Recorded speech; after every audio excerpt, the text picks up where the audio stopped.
Welcome to Manabadi videos. ఇంజనీరింగ్లో ఏ course తీసుకుంటున్నారు అని ఏ స్టూడెంట్ అడిగినా కూడా ఫస్ట్ ప్రయారిటీ కింద సిఎస్సి అని చెప్పడం జరుగుతుంది. దానికి తోడు ఇంజనీరింగ్ కాలేజెస్ అన్నీ కూడా ఉన్న ట్రెడిషనల్ కోర్సెస్ ఏవైతే ఉన్నాయో అంటే ECE, triple E, mechanical, civil ఈ కోర్సెస్లో సీట్స్ తగ్గించుకొని సిఎస్సికే ఎక్కువ ప్రయారిటీ ఇచ్చి వాటిలో సీట్స్ని ఎన్హాన్స్ చేస్తున్నాయి.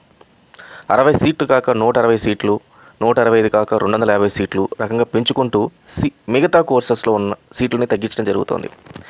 దీనికి మెయిన్ కారణం ఏంటంటే మార్కెట్ పైన అవగాహన. సో స్టూడెంట్స్ ఎక్కువ ప్రయారిటీ ఇవ్వటం, సిఎస్సికి ఇవ్వటం. దీని ద్వారా చాలామంది మెయిన్ ట్రెడిషనల్ కోర్సెస్ ఏవైతే ఉన్నాయో వాటిని పక్కన పెట్టడం జరుగుతుంది. సో వీటిల్లో నేను ముఖ్యంగా మాట్లాడేది ఈసీఈ గురించి. ECE is better than all courses.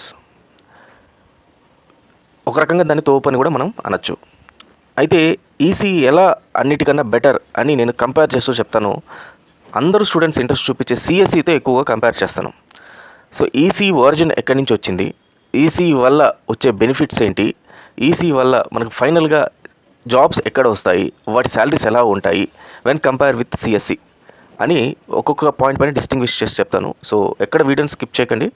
First time వచ్చిన వాళ్ళు ఖచ్చితంగా సబ్స్క్రైబ్ చేసుకొని పక్కన ఉన్న బెల్ ఐకాన్ ప్రెస్ చేసి నేను చేసే ప్రతి ఒక్క వీడియో మీకు నోటిఫికేషన్ రూపంలో వస్తుంది. అలాగే లైక్ చేయండి, మీ ఫ్రెండ్స్ కూడా షేర్ చేయండి. ఫైన్ ఫ్రెండ్స్, ముందుగా అసలు ఈసీఈ ఆరిజిన్ వచ్చి ట్రిపుల్ ఈ నుంచి వచ్చింది. అంటే ఫస్ట్ అసలు మన కోర్సే ట్రిపుల్ ఈ అనేది స్టార్ట్ అయింది. అంటే ఎలక్ట్రానిక్ ఇంజనీరింగ్ అనమాట. దాని నుంచి సపరేట్గా ఎలక్ట్రానిక్ కమ్యూనికేషన్ ఇంజనీరింగ్ ఈసీఈ అనేది రావడం జరిగింది. ఒకటి ఏంటంటే ఈసీఈ అనేది ఎవర్ గ్రీన్ కోర్స్.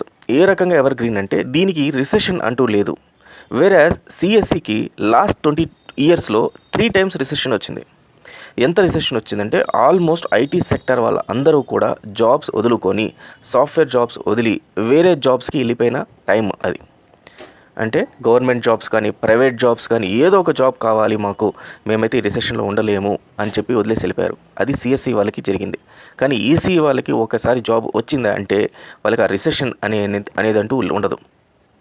సో ఎప్పటికైనా కూడా ఎవర్ గ్రీన్ అంటే ఈసీఏ అనమాట. దెన్ టాపిక్స్ మీకు ఈసీలో ఎలక్ట్రికల్ సర్క్యూట్స్, తర్వాత electromagnetics, signal processing, power systems, communications, computer chips, ఈ రకంగా ఎంబెడెడ్ సిస్టమ్స్, చాలా విఎల్ఎస్ఐ, శాటిలైట్ టెక్నాలజీ, ప్రతి ఒకటేంటి టీవీ రిమోట్ నుంచి మీకు శాటిలైట్ దాకా సంబంధించిన ప్రతి ఒక్క కోర్సు ఈసీఈలో కవర్ చేయడం జరుగుతుంది. వేరే సిఎస్సిలో మీకు ప్రోగ్రామింగ్, టెస్టింగ్, డేటాబేస్ ఈ 3 కోర్సెసే ఉంటాయి. అంటే మీరు వన్స్ కోర్స్ అయిపోయి బయటికి వెళ్ళిన తర్వాత ఈసీఈ స్టూడెంట్కి ఎనీ డొమైన్ అంటే ఆటోమోటివ్ కానీ, ఏరోస్పేస్ కానీ, మెడికల్ డివైస్ కానీ, ఎలక్ట్రానిక్స్ కానీ, ఇంక్లూడింగ్ సాఫ్ట్వేర్ జాబ్స్ కానీ ఈసీ వాళ్ళు వెళ్ళచ్చు. వేరే సిఎస్సి వాళ్ళు ఓన్లీ సాఫ్ట్వేర్ డెవలప్మెంట్లో సాఫ్ట్వేర్ ప్రోగ్రామర్ కింద, ఒక ప్రాజెక్ట్ మేనేజర్ కింద వెళ్ళేదానికి అవకాశం ఉంది. దెన్ ప్రమోషన్ వైజ్ చూస్తే ఆఫ్టర్ 10 to 15 ఇయర్స్ ఒక సాఫ్ట్వేర్ డెవలపర్ 2 ఆప్షన్స్ ఉంటాయి. అతనికి ఒక ప్రాజెక్ట్ మేనేజర్ అవుతాడు ఒక కంపెనీకి, అదే హైయెస్ట్ పొజిషన్. లేదా అతను బయటకు వచ్చి అతని ఓన్ ప్రాజెక్ట్స్ అతను తయారు చేసి అతని ఓన్ ప్రోడక్ట్స్ తయారు చేసి మార్కెట్లోకి వెళ్ళాలి. వేరస్ ఈసీఈకి ఎన్నో ఆపర్చునిటీస్ ఉంటాయి. అంటే ఇక్కడ మీకు ఎంత ఎక్స్పీరియన్స్ గెయిన్ చేస్తే ఈసీ వాళ్ళకి ప్రమోషన్స్ అంత ఎక్కువ ఉంటాయి. డిఫరెంట్ కంపెనీస్ అంతగా మిమ్మల్ని అట్రాక్ట్ చేస్తుంటాయి. వేరే సిఎస్సిలో మీకు ప్రమోషన్ వచ్చే కొద్దీ, ఇయర్ పెరిగే కొద్దీ టెక్నాలజీని మీరు నేర్చుకుంటూ ఉండాలి. అలాగే ప్రమోషన్స్కి చాలామంది ఇంట్రెస్ట్ చూపించరు, ఎందుకంటే అక్కడ మీరు చేసే డెవలప్మెంట్ అంటూ ఉండదు. ప్లస్ వేరే కంపెనీస్ కూడా ఎక్కువ ఇంట్రెస్ట్ చూపించదు. అంటే ఓవరాల్గా ఒక సాఫ్ట్వేర్ కంపెనీకి ఫ్రెష్ బ్లడ్ అనేది చాలా ఇంపార్టెంట్ కావాలి అనుకుంటారు. ఎందుకంటే వాళ్ళల్లో పరిగెత్తే తర్వాత వర్క్ చేసే గుణాలు ఎక్కువ ఉంటాయి కాబట్టి కెరియర్ పరంగా చూస్తే మీకు ఒక సీనియారిటీ లెవెల్లో ఈసీఈకి ఉన్న ప్రామినెన్స్, ప్రయారిటీ సిఎస్సి వాళ్ళకి ఉండదు. సో ఎక్స్పీరియన్స్ వచ్చే కొద్దీ సిఎస్సికి ఎప్పుడు ప్రాబ్లమే. Then coming to jobs in government sector. మీరు సిఎస్సిలో మీరు గవర్నమెంట్ సెక్టర్లో జాబ్స్ అనేది చాలా తక్కువ. ఫలాని company, government sector company CSE వాళ్ళకి జాబ్స్ ఆఫర్ చేస్తుంది అనే ఆపర్చునిటీ మీరు ఎక్కడ చూడరు. ఎక్కడ చూసినా ప్రైవేట్ కంపెనీసే ఉంటాయి. ఈ ప్రైవేట్ కంపెనీస్లో కూడా చిన్న చితక కంపెనీలు చాలా వస్తుంటాయి, చాలా ఇస్తూ ఉంటారు. ఒక సిఎస్సి చేసిన అతని ఫైనల్ గోల్ ఏదైతే ఉంటుందో, మానిటరీ శాలరీ గోల్, అతను అది ఎర్న్ చేయాలంటే అట్లీస్ట్ జనరల్ క్యాండిడేట్స్ చెప్తున్నాను 6 to 7 ఇయర్స్ పడుతుంది. ఇనిషియల్గా మీకు శాలరీ అనేది బాగుంటుంది, కానీ రాను అప్రైజల్స్ అన్ని తగ్గుతూ పోతుంది. వేరాస్ ఈసీఈ చూస్తే గవర్నమెంట్ జాబ్స్ మీకు ప్రతి గవర్నమెంట్ కంపెనీకి సంబంధించిన ప్రతి ఒక్క కంపెనీ ఏసీ వాళ్ళే ప్రిఫర్ చేస్తుంది.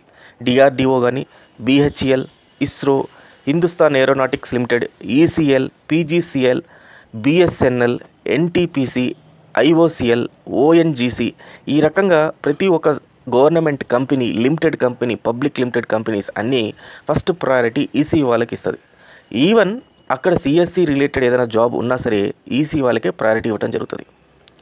దెన్ కాంపిటీషన్ పరంగా చూద్దాం. ఒక సాఫ్ట్వేర్ కోర్స్ చేసిన ప్రతి ఒక్కరికి కాంపిటీషన్ చాలామంది దగ్గర నుంచి ఉంటాయి. ఈసీ చేసిన వాళ్ళు కూడా కాంపీట్ అవుతారు సాఫ్ట్వేర్ జాబ్కి. అలాగే ట్రిపుల్ ఈ చేసిన వాళ్ళు, మెకానికల్ చేసిన వాళ్ళు, ఈవెన్ సివిల్ చేసిన వాళ్ళు, అంతెందుకు బీఎస్సీ కంప్యూటర్స్, బీకామ్ కంప్యూటర్స్ చేసిన వాళ్ళు కూడా ఒక సాఫ్ట్వేర్ జాబ్కి కాంపిటీషన్ ఇస్తారు. దానికోసం బీటెక్ చేయాల్సిన అవసరం లేదు.